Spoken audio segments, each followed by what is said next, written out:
غم حسین مولا علی مشکل کشا کے ماننے والوں اور اہل بیت سے محبت کرنے والوں کی زندگی کا ایک حصہ ہے۔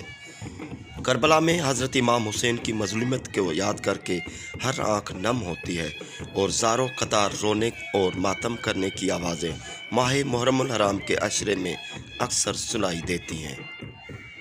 اپنے عزیز و اقارب، سرداروں، اہم و برگزیدہ شخصیات کی مظلومانہ موت پر رنج و الم سے لبریز درد انگیز شاعری کو مرثیہ کہا جاتا ہے، اور اگر اسلام میں غم کی بات کی جائے تو غم حسین اور کربلا کا سانحہ دل کو جھنجھوڑ دینے والا تاریخی واقعہ ہے۔ حضرت امام حسین و شہدائے کربلا کی مظلومیت کو سندھ کے صوفی بزرگ شاعر شاہ عبداللطیف بھٹائی نے اپنے شاعری میں بیان کیا ہے۔ شاہ عبداللطیف بھٹائی کے بعد سید ثابت علی شاہ نے کربلا کا واقعہ بیان کیا ہے اپنی شاعری میں۔ سندھ میں مرثیہ زمانہ قدیم سے بیت، دوہڑوں، زاری، بین، اوسارا، مہندی اور لوری کی صورت میں موجود رہا ہے، لیکن اسے فنا اور ناپید کرنے کی متواتر کوششیں کی جا رہی ہیں۔ یہی وجہ تھی کہ جب سندھ میں یہ کوششیں اپنے عروج پر پہنچیں اور سندھی مرثیے کے ساتھ ساتھ سندھی زبان بھی زوال پذیر ہونے لگی اور سرزمین سندھ پر فارسی زبان کو مکمل غلبہ حاصل ہونے لگا، تو شاعروں کے سرتاج شاہ عبداللطیف بھٹائی نے اس غاصبانہ غلبے کو توڑنے اور سندھی زبان کی بقا کے لیے اپنی عوامی و لافانی شاعری کی نہ صرف ابتدا سندھی زبان میں کی، بلکہ سندھ میں جاری ذکر حسین کو برقرار رکھنے کے لیے اپنے کلام میں سر کیداروں کے نام سے ایک باب کا اضافہ کیا۔ انہوں نے سر کیداروں کے علاوہ سر حسینی میں بھی سانحہ کربلا کا تذکرہ کیا ہے، اور آج یہ ایک مصدقہ حقیقت ہے کہ سندھی زبان، تہذیب و ثقافت کا زیادہ سے زیادہ ذخیرہ شاہ عبداللطیف بھٹائی کے کلام میں سمایا ہوا ہے۔ شاہ عبداللطیف بھٹائی کے بعد سید ثابت علی شاہ کربلائی نے بھی شاہ عبداللطیف بھٹائی کے نظریات کی مکمل پیروی کی۔ سید ثابت علی شاہ کربلائی نے مرثیہ کے ساتھ ساتھ حمد و نعت، منقبت، قصیدہ، غزل، سلام، شاعری میں منظوم، سفر نامے، جنگ نامے اور ظفر نامے بھی لکھے ہیں، لیکن انہوں نے صنف مرثیہ پر مستقل مزاجی کے ساتھ اتنی بھرپور طبع آزمائی کی کہ ان کی شناخت ہی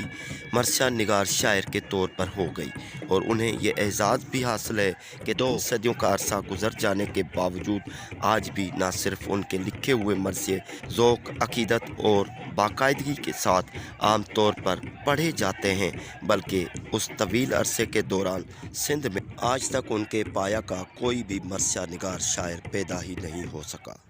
سید ثابت علی شاہ سندھی مرثیے کا بانی ہے۔ سید ثابت علی شاہ ولد سید مدار علی شاہ 1740 عیسوی میں سیون شریف میں پیدا ہوئے، جبکہ ان کے دادا سید نور محمد شاہ سینٹرل ایشیا سے سندھ میں ٹھٹہ میں آ کر مقیم ہوئے۔ نواب مغل اعظم کے ساتھ نواب مغل اعظم کی موت کے بعد سیون شریف میں مستقل سکونت اختیار کی۔ سید ثابت علی شاہ کربلائی عاشق حسین تھے۔ حضرت امام حسین سے اتنی محبت تھی کہ ہر وقت حضرت امام حسین اور کربلا کی یاد میں شاعری لکھتے رہتے تھے اور سندھی مرثیے کے بانی بن گئے۔ آج سینکڑوں برس بیت گئے ہیں، صدیاں بیت گئی ہیں، لیکن سید ثابت علی شاہ کا مرثیہ جب بھی پڑھا جاتا ہے، سندھی مرثیہ، تو ایسے محسوس ہوتا ہے کہ کربلا کا آنکھوں دیکھا منظر سامنے آ جاتا ہے۔ سید کی ولادت 13 رجب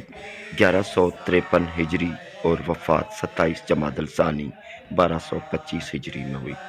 سیون شریف میں پیدا ہوئے، سیون شریف میں ہی وفات پائی۔ سخی لال شہباز قلندر کے قدموں میں